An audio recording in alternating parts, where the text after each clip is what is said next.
અરે અરે આ શું થઈ રહ્યું છે? હું ઉડી કેમ નથી શકતો? તે ધીરે ધીરે નીચે આવી ગયો અને તેને થાક પણ લાગવા લાગ્યો હતો.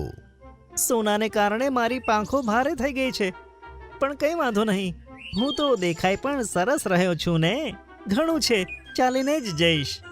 આમ કહી તે પાછો જંગલ તરફ જતો રહ્યો. તેને જે પણ જાનવર જોતું હેરાન થઈ જતું. અરે આ શું?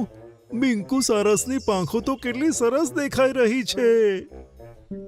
અરે વાહ મિંકુ સારસ, તું તો શાઇન કરે છે. કેટલો સુંદર લાગે છે. આ જાદુ કેવી રીતે થયો?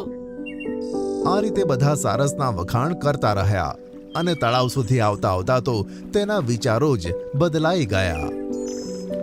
બધા મને જોઈને કેટલા હેરાન છે. બહુ મજા આવે છે. હવે મારો કોઈ મુકાબલો નથી. હવે તેની સુંદર પાંખોની ચર્ચા આસપાસના જંગલોમાં થવા લાગી